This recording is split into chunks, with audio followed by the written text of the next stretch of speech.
Hey, Ruby, it's time to get up. We got farm chores to do. We gotta go. Get up. Get up, we gotta go. Yeah, okay, 5 more minutes. Good morning, and welcome back to day 3 of my morning farm vlog. I'm Amber, and I am a middle school music teacher that has to go back to work on August 19th. And I decided that I'm going to vlog every day until then. Vlogging farm tours for my husband's family's horse farm, so we gotta go take care of the horses, so come with us, let's go to the farm.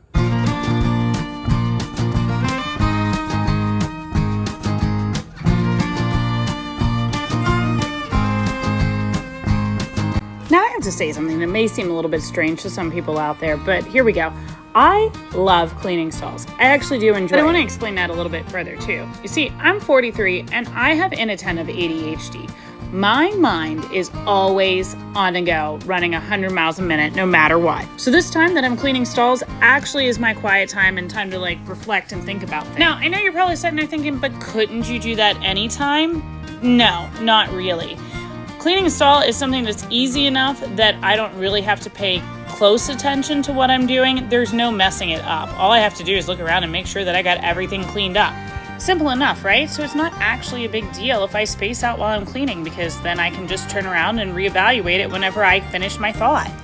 I also wish that more people, especially women with ADHD, had opportunities like this to just decompress and think through things while they complete a task.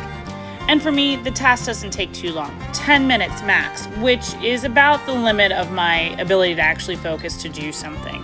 Well, I actually should clarify that and say something that I'm not hyperfixated on, because everybody knows if we enter hyperfixation, good luck pulling us off. And if you do pull us off, you're probably going to get snapped at.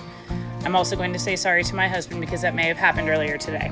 I mean, in reality, he probably wasn't even fazed by it or even noticed it. We've been together for 9 years and married for 4, or almost 4. Well, in October it'll be 4. But, I think that he's probably used to it. But of course, as usual, I digress. So if you are somebody with ADHD or other neurodivergency, I highly recommend that for your own sanity, you find some time in your day. Make it sacred that you get to do something and just have that brain dump. Just let your brain roll about all the things you're thinking about, all the things you're worried about, and just kind of process through all of them, because it's really going to help you, and it's going to help you find mental clarity. I know that sometimes we feel that mental clarity is not something that can exist for us. It actually really can. So make sure that you take time for yourself, even if it's while you're doing something else. I feel like one of my never-ending tasks is to get tackling. I do have a show this weekend, so I'm gonna take these head stalls home and get them all cleaned up and put the mold out. Yeah, we're gonna do that. Good morning, Lil. How are you this morning? Oh, I see you're into clover. I see you're into the clover. Oh. Did you have a good night? You were all boogered up. Allergies happening from the smoke. You got rub on your face. What did you do to your nose?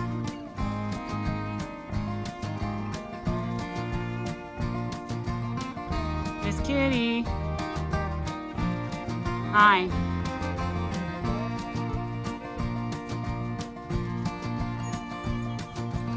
Guess it's time to get these guys in for breakfast. Everybody's waiting patiently. I'm a latecomer to the horse world. I didn't own my first horse until I was 34.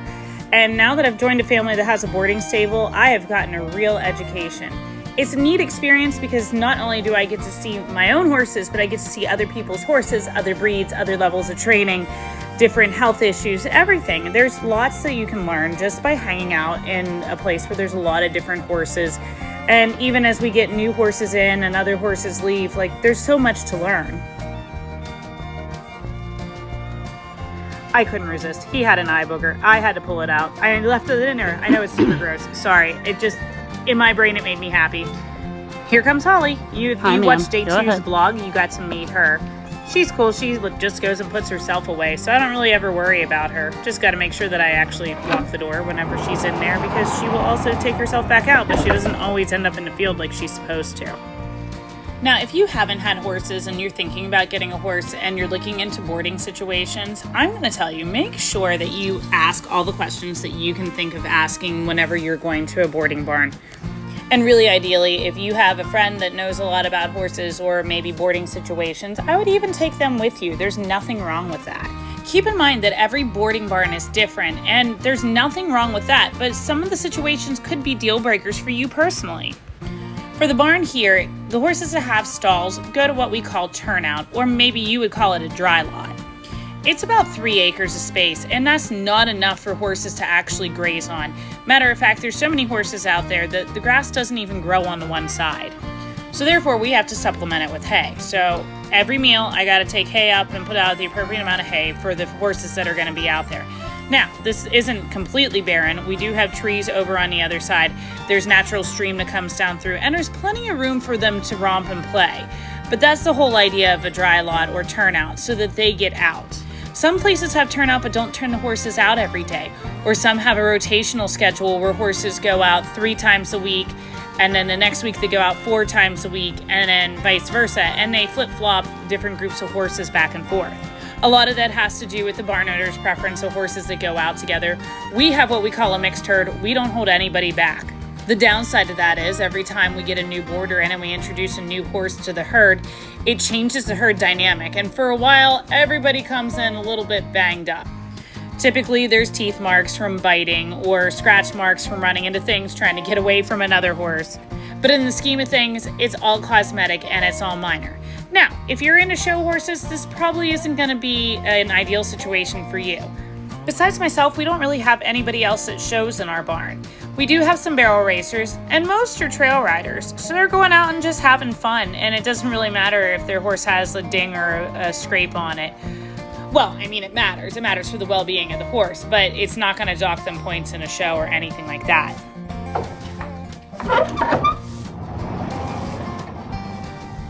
Aw, your poor eyes. I know. Recently, we've been battling the smoke from the Canadian wildfires, and I can't really say that it's affected me too badly, and most of the horses seem to be okay, but I do notice that a lot of them seem to have weeping, watering eyes. It's also ragweed season, so I know there's a lot of stuff that's in the air right now that's affecting them. So just try to keep them wiped out and everything, but that's about the best we can do. I mean, you could give them Benadryl, but I personally don't want to give extra drugs if I don't have to. And Holly's such a good sport about everything. Well, for the most part anyways. As I said earlier, she does put herself away and go to her stall for breakfast and dinner, but you have to walk her out. Now I don't use a rope to take her out. She walks with me.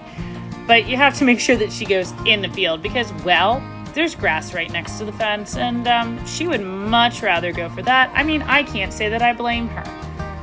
But she is happy to go out. She is not a fan of staying in the stall for very long.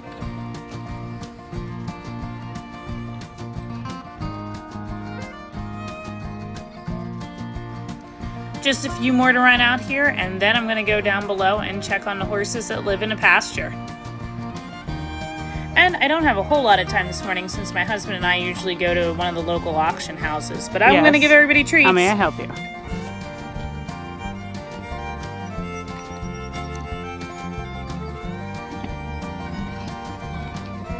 Who's this in your ear? I just want to see your ear. You got something going on. Maybe it's just hair. Hey, ma'am. Check. Die.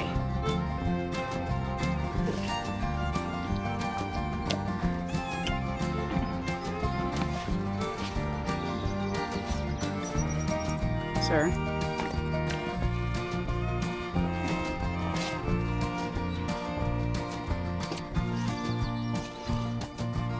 Chief, have you been eating clover?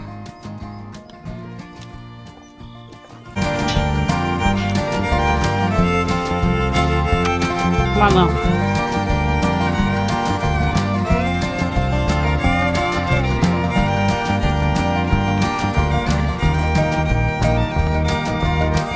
You coming? No? You gonna stay back there? You're afraid you're gonna get fly sprayed?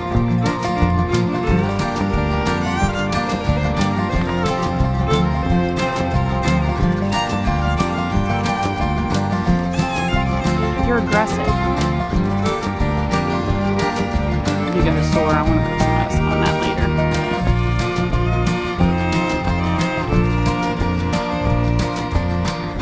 one for the baby. The baby. Well, that's it for this morning's chores. Thanks so much for joining me. And if you enjoyed the content, go ahead and hit subscribe and come back tomorrow for day 4.